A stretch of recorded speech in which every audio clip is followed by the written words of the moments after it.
প্রিয় দর্শক, আমন্ত্রণ জানাচ্ছি এটিএন বাংলা নিয়মিত স্বাস্থ্য বিষয়ক সরাসরি জনপ্রিয় অনুষ্ঠান হেলথ ফর পিপলে। আমি পুরো অনুষ্ঠানে আছি ডাক্তার শাহেদ ইমরান। দর্শক, আমরা এই অনুষ্ঠানের মাধ্যমে আমরা জানাবার চেষ্টা করি স্বাস্থ্যের নানা দিক, রোগ এবং রোগের মুখ থেকে মুক্তি পাওয়ার জন্য যে সকল প্রক্রিয়া রয়েছে সেই বিষয়গুলো আমরা জানতে চেষ্টা করছি। আমরা সারা পৃথিবীতে ব্যাপী দেখেছি বিভিন্ন সময়ে রোগের প্রাদুর্ভাব হয়েছে এবং তার ফলশ্রুতিতে যেটি হয় যে স্বাস্থ্যের উপরে একটি বিশেষ বোঝা চেপে যায়।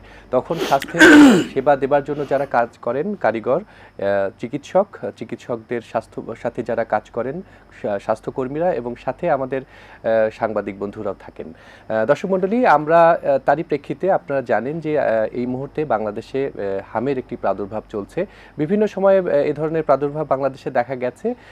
সেই সময় আসলে কিভাবে এই ক্রান্তিকাল আমরা পার করেছি এবং সামনে স্বাস্থ্য ব্যবস্থাপনা নিয়ে বাংলাদেশে কতটুকু নজরদারি প্রয়োজন স্বাস্থ্য ব্যবস্থাপকদের, সে বিষয়গুলো আজকের আলোচনায় থাকছে। আমরা দেশের স্বনামখ্যাত দুজন মানুষকে আমরা আমাদের আজকের অনুষ্ঠানে যুক্ত করতে পেরেছি। আমরা প্রথমেই তাদেরকে পরিচয় দিয়ে দিব আপনাদের কাছে। এবং জানেন দর্শক, আমাদের এই অনুষ্ঠানে সরাসরি আপনারা যুক্ত হতে পারেন। এটিএন বাংলার স্ক্রলে যে নম্বরটি রয়েছে সেই নম্বরে সরাসরি ফোন করে আপনাদের সাথে যুক্ত হতে পারবেন। আমরা চেষ্টা করব আপনাদের প্রশ্নের উত্তর দেওয়ার জন্য। দর্শক, আমাদের স্টুডিওতে এটিএন বাংলায় বর্তমানে আছেন অধ্যাপক doctor ABM Abdullah sir, emeritus অধ্যাপক, মেডিসিন বিশেষজ্ঞ, বঙ্গবন্ধু শেখ মুজিব মেডিকেল বিশ্ববিদ্যালয় এবং বর্তমানে বাংলাদেশ মেডিকেল বিশ্ববিদ্যালয়। আর সাথে অনলাইনে যুক্ত আছেন সমকালের জ্যেষ্ঠ প্রতিবেদক, স্বাস্থ্য ব্যবস্থাপনা নিয়ে বর্তমানে এবং সাম্প্রতিক সময়ে যিনি তুখোর একজন লেখক এবং সাংবাদিক, তবিবুর রহমান সমকাল থেকে যুক্ত আছেন আমাদের সাথে। তবিবুর রহমান, আপনাকেও স্বাগত জানাচ্ছি আমাদের এই অনুষ্ঠানে। আপনি আমাকে শুনতে পাচ্ছেন? ধন্যবাদ। জি স্যার, আমরা আজকে আলোচনা করছি হামের প্রাদুর্ভাব নিয়ে এবং টিকা ব্যবস্থাপনা। এদেশে স্বাস্থ্য ব্যবস্থায় প্রায়ই আমরা দেখেছি বিভিন্ন সময়ে বিভিন্ন টিকা ব্যবস্থাপনা নিয়ে অব্যবস্থাপনা এবং আমরা প্রাদুর্ভাবে আসলে কিভাবে এই মোকাবেলা করেছি সে বিষয়গুলো আমরা একটু জানতে চাই। আমরা বিশেষ করে এই যে হামের যে প্রাদুর্ভাব হলো কেন, এবং এই হামে এই মুহূর্তে আমরা যে প্রতিদিনই দেখছি যে শিশু মৃত্যুর মিছিল বাড়ছে, সুতরাং এই মুহূর্তে আসলে কি করণীয় রয়েছে একজন স্বাস্থ্য বিশেষজ্ঞ এবং আমাদের বাংলাদেশের আমাদের চিকিৎসা ব্যবস্থাপনায় আপনি একজন অভিভাবক চিকিৎসক, আপনার কাছে একটু জানতে চাই। ধন্যবাদ আপনাকে। শুধু দর্শকদের শুভেচ্ছা জানাচ্ছি, স্বাগত জানাচ্ছি। আসলে আজকের যে বিষয়টা একটা ব্যাপক আকারে আমাদের দেশে এত আলোচিত হচ্ছে, সমালোচিত যেভাবেই বলেন, মিজেলস নিয়েই তো মূল কথাটা। এখন তো আলোচনার বিষয় একটাই, মিজেলস, হাম সারা দেশব্যাপী। এখন প্রায় 64টা জেলার মধ্যে কিন্তু 61টা জেলায় এটা ছড়িয়ে গেছে। কিছুদিন আগে জানেন বিশ্ব স্বাস্থ্য সংস্থা একটা প্রতিবেদন দিয়ে গেছিল, সেখানে তারা দেখা যায় 64 জেলার মধ্যে 58, এই 2-3 দিন আরও বাইরে কিন্তু 61টা হয়ে গেছে। প্রায় মোর দেন 91% জেলায় কিন্তু এই ব্যাপক আকারে এই হামটা ছড়িয়ে পড়ছে আর কি। হামটা আসলে এটা কিন্তু একটা সংক্রামক ব্যাধি, তাই না? সোয়াচে রোগ, সংক্রামক। এবং বাংলাদেশে না, শুধু পৃথিবীর অনেক দেশে সংক্রামক রোগের সংখ্যা কিন্তু কমে গেছে অনেক কারণে। টিকা, উন্নত স্বাস্থ্য ব্যবস্থা, চিকিৎসা, আর্লি ডায়াগনোসিস, সব কিছু মিলেই সংক্রামক। এখন যত রোগ সব কিন্তু অসংক্রামক ব্যাধি। অসংক্রামক বলতে আপনার জানেন high blood pressure, diabetes, cancer, হার্টের রোগ, লিভারের রোগ, কিডনির রোগ, বয়সের কারণে অনেক রোগ, আবার এরকম কত কিছুই তো আছে। এদের সংখ্যা কিন্তু প্রায় 70%, 70% সব কিন্তু অসংক্রামক ব্যাধি এবং মানুষ মারা যাচ্ছে, আক্রান্ত হচ্ছে, চিকিৎসা নিচ্ছে, প্রায়গুলোই কিন্তু অসংক্রামক ব্যাধি। হঠাৎ করে এই মিজেলস হামটা বৃদ্ধি পাওয়াতে সংক্রামক ব্যাধি নিয়ে কিন্তু মানুষ সবাই শঙ্কিত। আজকেও দেখেন বাচ্চা, ছোট ছোট বাচ্চা, কত কষ্ট লাগে। আজকে কিন্তু প্রায় 8 জন মারা গেছে এই পর্যন্ত আমরা যারা তথ্য পেয়ে গেছি। গতকাল মারা গেছে 11 জন। আজকে পর্যন্ত প্রায় 259 জনের মতো বাচ্চা কিন্তু বাপ মাকে ছেড়ে, আমাদের ছেড়ে, পৃথিবী ছেড়ে চলে গেছে। অত্যন্ত হৃদয় বিদারক, তাই না? ছোট বাচ্চা যার যায় তার বাপ মা তো বোঝে কি কষ্ট এটা হওয়ার কথা ছিল না। রোগটা মিজেলস বা হাম, এটা কিন্তু খুব সহজেই প্রিভেন্টেবল, মানে প্রতিরোধযোগ্য, সহজেই করা যায়। এবং প্রতিরোধের একটাই রাস্তা, সেটা হলো সময় মতো টিকা নেওয়া। বাংলাদেশে তো আসলে হামের অবস্থাটা একেবারে মৃত্যুর সংখ্যা প্রায় শূন্যের কোঠায় ছিল। সেটা ঠিক। হাম তো আমরা সবাই জানি, আমার নিজেরও হয়েছিল যতদূর জানি আমি, আপনাদের অনেকে হামে আক্রান্ত, কিন্তু এইভাবে সিরিয়াসলি সারা দেশে ব্যাপক আকারে যেভাবে ছড়িয়ে পড়ছে এবং যত মারা যাচ্ছে, আক্রান্তও কিন্তু অনেক হয়েছে, প্রায় 32-33 হাজার আক্রান্ত হয়ে গেছে, 259 জন মারা গেছে।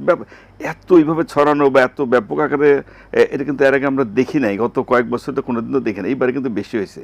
তার একটাই কারণ, যেটা আমি বললাম, খুব রোগটা সহজেই প্রতিরোধযোগ্য একটাই রাস্তা, আরও অনেক কারণ আছে, তবে মেইনলি যদি সময় মতো টিকা নেওয়া হয়। আপনি জানেন যে জন্মের পরে বাচ্চাদের 2টো টিকা দেওয়া হয়, 9 মাস বয়সে, এটা 15 মাস বয়সে, এইভাবেই দেওয়া হয়।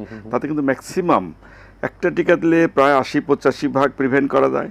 2টো টিকা যারা নিচ্ছে বাচ্চারা, 97-98% কিন্তু প্রতিরোধ করা যায় এই টিকার মাধ্যমে। তো যে কোনো কারণেই হোক, অনেক কারণ হয়তো আমরা পরে আলাপ করব, টিকার কার্যক্রমটা কিন্তু একটা বিঘ্নিত হয়ে গেছে। গত 2টো বছর সময় মতো বাচ্চারা টিকা পায় না, এবং দেখেন মারা যারা গেছে, আমরা বিশ্বব্যাংকের একটা, এই যে বিশ্ব স্বাস্থ্য সংস্থার কিন্তু একটা প্রতিবেদন আপনি দেখছেন, প্রায় বাচ্চা মারা গেছে বিলো 5 ইয়ার্স, 5 বছরের নিচে, এবং অনেকে 2 বছরের নিচে, 6 মাস, 9 মাস, 1 বছর, 2 বছর। অধিকাংশেরই দেখা যাচ্ছে যে তাদের টিকা দেয়া ছিল না। এই 2 বছর অধিকাংশ দেওয়াই ছিল না বলতে গেলে, নাই একটাও না। আবার কেউ হয়তো একটা পেয়ে গেছে, সেকেন্ডটা আর নেয় নাই। তো 2টা টিকা না দিলে তো 100% প্রোটেকশন হয় না। আরও কিছু কারণ আছে, যেমন ধরেন যে বাচ্চারা অপুষ্টিতে ভুগে, ব্রেস্ট ফিডিং, মার বুকের দুধ পায় না, এগুলো, বা অন্য রোগ যারা থাকে, যাদের বাচ্চাদের মানে কোমরবিডিটি আমরা বলি, যারা বিভিন্ন রোগে ভুগে, তাদের কিন্তু ইভেন আমরা জানি যে ভিটামিন এ খাওয়াইতে হয়, এটাও হয়তো সময় মতো খাওয়ানো হয় না আর কি, এবং এটাও কিন্তু বডির প্রতিরোধ ক্ষমতা বা প্রোটেকশনের ওইগুলো কিন্তু হেল্প করে আর কি, সেটাও কিন্তু হয় নাই বিভিন্ন কারণে হোক, বিভিন্ন কারণে স্যার সময়ের মতো টিকাটা হয় নাই, ভিটামিন এও কিন্তু ঠিকমতো এইভাবে খাওয়ানো হয় না, যার জন্য এই ঝুঁকিটা বেশি হয়েছে, সারা দেশব্যাপী ছড়িয়ে গেছে, এবং যে হারে বাড়ছে এটা, আমরা তো সবাই সারা দেশের মানুষ কিন্তু, বিশেষ করে বাপ মা, অভিভাবক, ছোট বাচ্চা আর বাপ মা, তারা তো সবাই কিন্তু খুব আতঙ্কগ্রস্ত। এবং সবচেয়ে আরেকটা কথা বলতেই হয়, এত রুগী হচ্ছে, হাসপাতাল রুগীতে সয়লাভ কিন্তু একেবারে একটা বেডে, আজকেও মিডিয়াতে দেখলাম, একটা বেডে 2-3 বাচ্চা শুয়ে রাখছে, ফ্লোরে দিচ্ছে, বারান্দায় দিচ্ছে, জায়গা নাই, স্পেস নাই, কি করবে সারা দেশে। এবং যে শুধু বড় বড় শহরে না, একেবারে উপজেলা, জেলা লেভেল পর্যন্ত ভয়াবহ অবস্থা হয়ে গেছে। আরেকটা ডেঞ্জারাস হলো, অনেক বাচ্চারা সিরিয়াস হয়ে যায়, আইসিইউ লাগে, আইসিইউ বলে, এনআইসিইউ বলে আর কি, তাই না? সেটাও তো ক্রাইসিস। জি, সেটাও ক্রাইসিস। স্যার, আমরা অনেকগুলো নায়ের জবাব খুঁজবো, আমরা একটু তবিবুরের কাছে যাই। তবিবুর রহমান, আপনি আমাকে শুনতে পাচ্ছেন? সমকাল থেকে আপনি যুক্ত হয়েছেন। আমরা আসলে বলছিলাম যে স্যার যেটি বলছিলেন, অনেকগুলো নায়ের নাবোধক কথা আমরা শুনতে পেলাম। আমরা জানি মানে এই মুহূর্তে হাম একটি স্বাস্থ্যের উপরে, মরার উপর খাড়ার ঘা হিসেবে আমাদের কাছে আবির্ভূত হয়েছে। আপনি কি মনে করছেন, দীর্ঘদিন ধরে আপনি এই স্বাস্থ্য ব্যবস্থাপনা নিয়ে লিখছেন, সংবাদ প্রতিবেদন দিচ্ছেন, আপনার কাছে একটু জানতে চাই যে স্যার যেগুলো বলছিলেন, যে এগুলো অব্যবস্থাপনা নিয়ে কথা বলছিলেন, আপনার কাছে কি মনে হয় হামের প্রাদুর্ভাব এখন কেন বেশি? ধন্যবাদ ইমরান। প্রথমেই স্যারের কথা দিয়ে শুরু করি। স্যার বলছে যে আসলে টিকাদান ব্যবস্থাপনায় অব্যবস্থা হওয়ার কারণেই আসলে টিকা কেউ সংক্ষিপ্ত পরিসরে টিকা নিয়েছে, মানে 1 ডোজ নিয়েছে, এবং কেউ পূর্ণ ডোজই পায়নি বা নিতে যায়নি।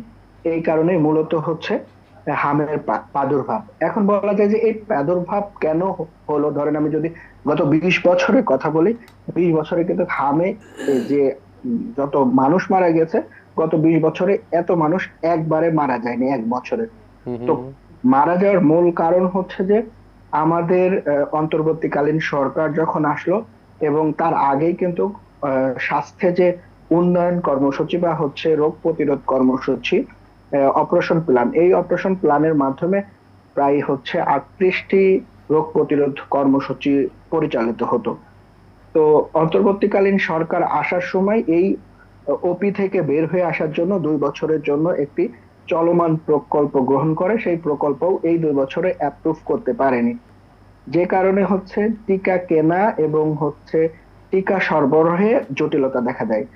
আমরা যখন মাঠ পর্যায়ে রিপোর্ট করতে গিয়ে দেখেছিলাম জানুয়ারি থেকে সেপ্টেম্বর এবং সেপ্টেম্বর থেকে ডিসেম্বর, এই সময়টার জন্য শুধুমাত্র হামের টিকা না, সম্প্রসারিত টিকাদান কর্মসূচির মধ্যে যেসব টিকা অন্তর্ভুক্ত এবং যে 12টি টিকা প্রতিরোধে টিকা দেওয়া হতো, সেই টিকাতে কিছুটা হলেও ঘাটতি ছিল এবং সরবরাহের জটিলতায় অনেক অভিভাবক কেন্দ্রে গিয়ে টিকা না নিয়ে ফিরে এসেছে। এখন বলতে পারেন তাহলে তো হাম ছাড়াও অন্য রোগ এখন দেখা দিচ্ছে কিনা। জি সাম্প্রতিক সময়ে আমরা দেখেছি যক্ষ্মা রোগীর প্রাদুর্ভাব বাড়ছে। যক্ষ্মা যে আমরা একটা নিয়ন্ত্রিত রোগ ছিল, সেই নিয়ন্ত্রিত রোগ গত জি ডিসেম্বর যে রিপোর্ট দেখছি, সেই রিপোর্টেও দেখি যক্ষ্মা কম শনাক্ত হয়েছে। মানে কম শনাক্ত হয়েছে মানে হচ্ছে রোগী শনাক্ত কম হচ্ছে, মানে এই সংক্রমণ আরো বেশি ছড়াবে। তারপরে বলতে পারেন ম্যালেরিয়া বাড়ার সংখ্যা আছে সামনে, চিকুনগুনিয়া এবং ডেঙ্গু মশার একটা প্রাদুর্ভাব হুম দেখা হুম হুম। দিবে। এই সবগুলো মূল কারণ হচ্ছে আমাদের সেক্টর প্রোগ্রাম বন্ধ হয়ে যাওয়া। এবং এই সেক্টর প্রোগ্রাম বন্ধ হয়ে যাওয়া না শুধু, এই সেক্টর প্রোগ্রাম যদি নতুন করে না শুরু হয়, সরকার এখন ভাবছে ডিপিপি বা প্রজেক্ট আকারে আসলে এই উন্নয়ন প্রকল্পগুলো চালু করতে চাচ্ছে, সেইটাও যদি দ্রুত সময়ে আটলিস্টই চালু করা যায় সেটা বেটার হবে। তা না হলে কিন্তু এই যক্ষ্মার পরে এই হামের পরে যক্ষ্মা, যক্ষ্মার পরে ম্যালেরিয়া বা অন্য কোনো সংক্রামক ব্যাধি আমাদের দেশে লেগেই থাকবে। এই কারণে হচ্ছে এখন সরকারের উচিত কি, এই হাম প্রতিরোধে মূলত ডব্লিউএইচও যে প্রতিবেদন, সেই প্রতিবেদনে স্পষ্ট বলা আছে যে ঢাকার 4টি ঘনবসতি বস্তি এলাকায় সংক্রামক ব্যাধি মানে বেশি পাওয়া যাচ্ছে। এবং হচ্ছে এই মূল কারণ হিসেবে তারা ব্যাখ্যা করছে, একটা হচ্ছে যে এই বস্তি এলাকায় যারা যেসব শিশু বসবাস করে সেই সব শিশু টিকার আংশিক আওতায় আসছে বা পূর্ণ টিকা পায়নি, এক। জি দুই হচ্ছে এই সব শিশুর অভিভাবক ওইভাবে সচেতন না থাকার কারণে তারা টিকা নিতে চায়নি। এরপরে হচ্ছে যে একটা বড় সংখ্যক এখনো যে টিকাদান কর্মসূচি চলছে, সেই টিকাদান কর্মসূচি কিন্তু বস্তি এলাকায় ওইভাবে প্রাধান্য পাচ্ছে না। হুম হুম হুম তো হুম।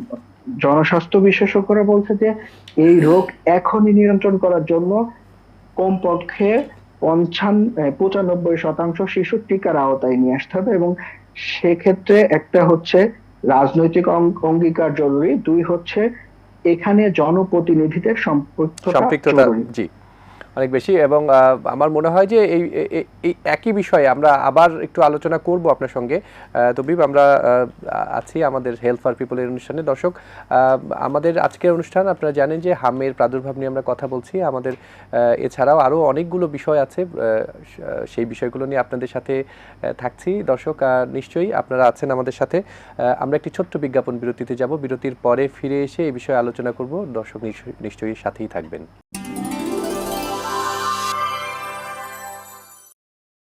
দর্শক, বিজ্ঞাপন বিরতির পরে আবারও ফিরে এলাম হেলথ ফর পিপল অনুষ্ঠানে। আমি আছি ডাক্তার শাহেদ ইমরান আজকে আপনাদের সঙ্গে।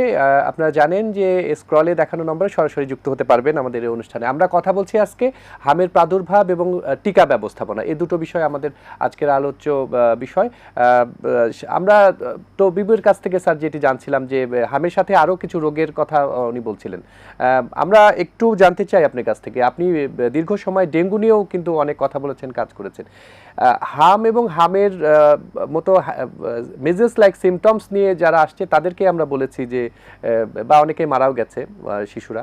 তো সেক্ষেত্রে আমরা কি ডায়াগনোসিস কি প্রপারলি করতে পেরেছি কিনা, আমরা কি রোগটি আসলে সম্পূর্ণ নির্ণয় নাকি সবগুলোই হামের একটি ট্রেন চলছে বলে আমরা হাম বলে বলছি? হ্যাঁ, সেটা অবশ্যই একটা বিষয়টি ভালো আসলে কিরকম? প্রশ্ন।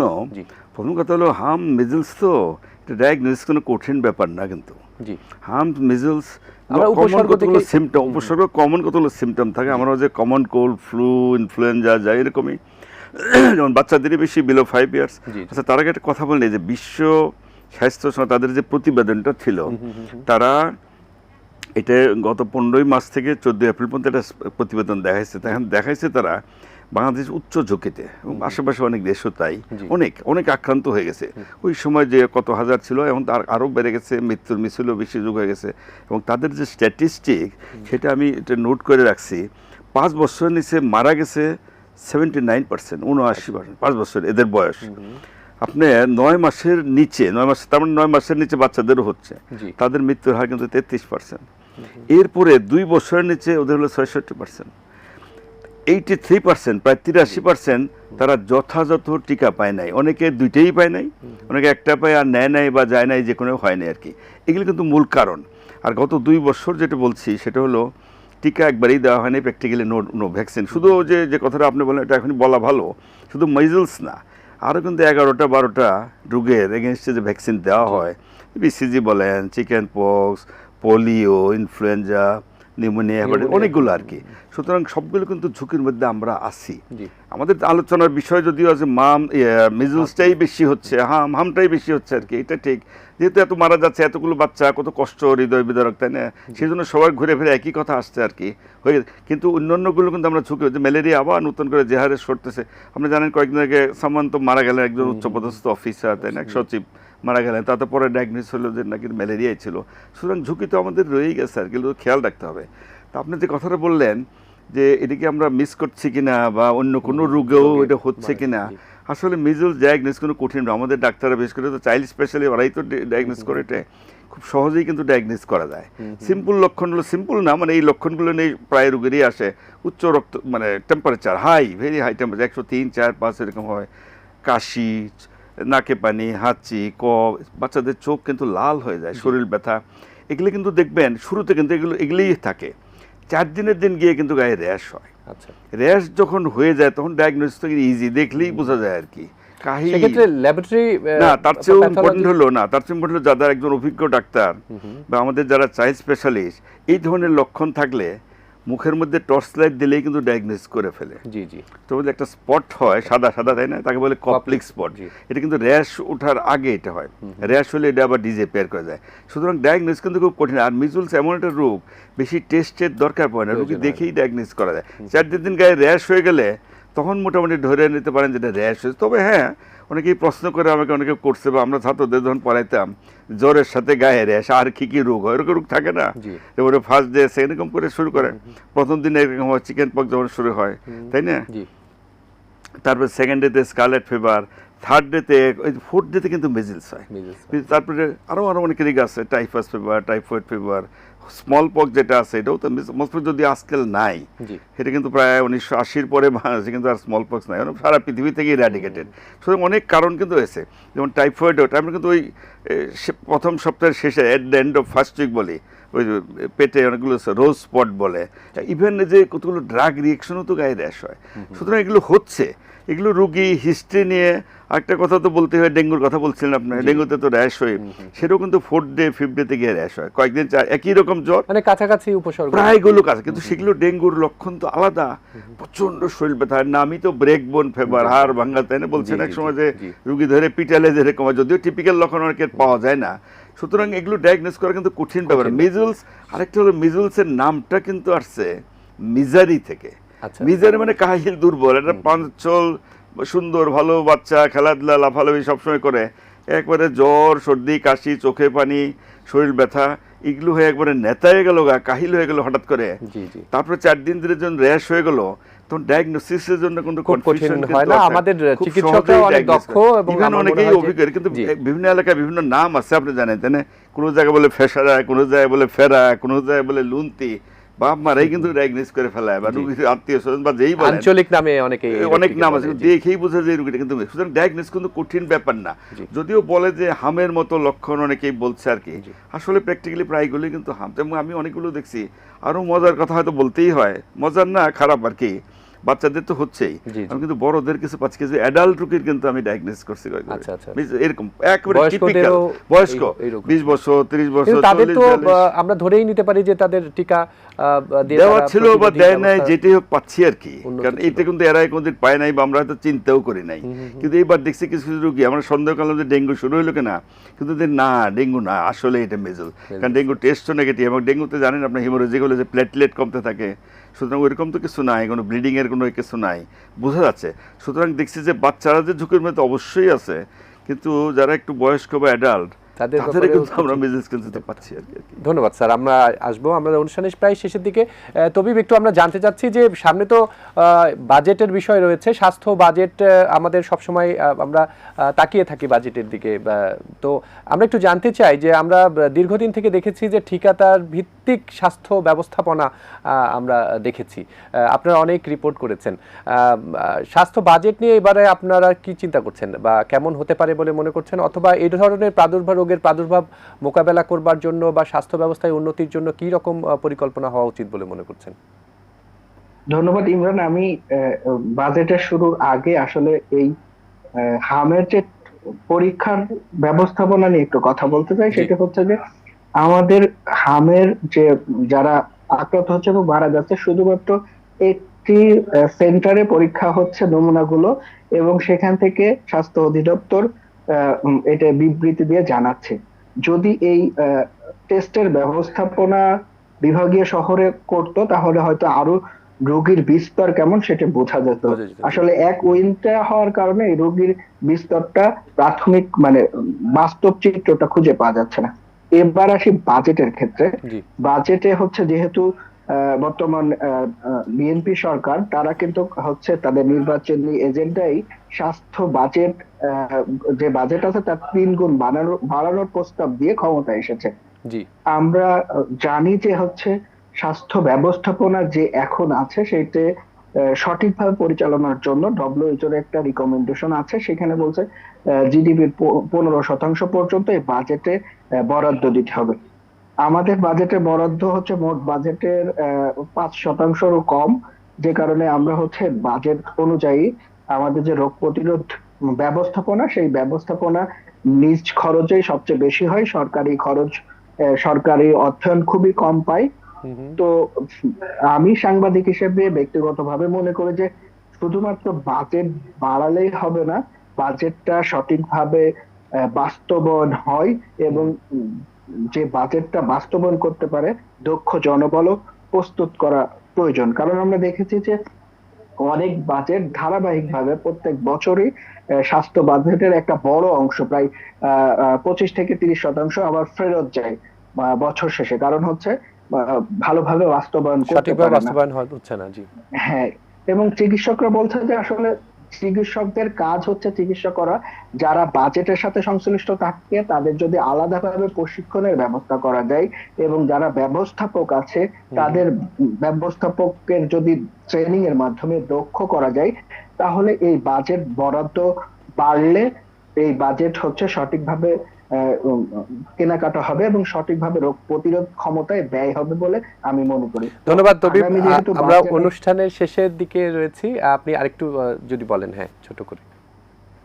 আচ্ছা, আর একটু ছোট করে 1 মিনিটের মধ্যে সেরে দেবো। সেটা হচ্ছে যে স্বাস্থ্য বাজেটের বরাদ্দ আমরা দেখেছি অধিকাংশ সময় হচ্ছে বেতন ভাতা পরিশোধে একটি বড় অংশ টাকা চলে যায়। হুম হুম। সেক্ষেত্রে হচ্ছে যে রোগ প্রতিরোধে যাতে বাজেটের অংশ বাড়ে, ধরেন আমরা যা বাড়ে সেটা যাতে রোগ প্রতিরোধে একটু বেশি ব্যয় হয়।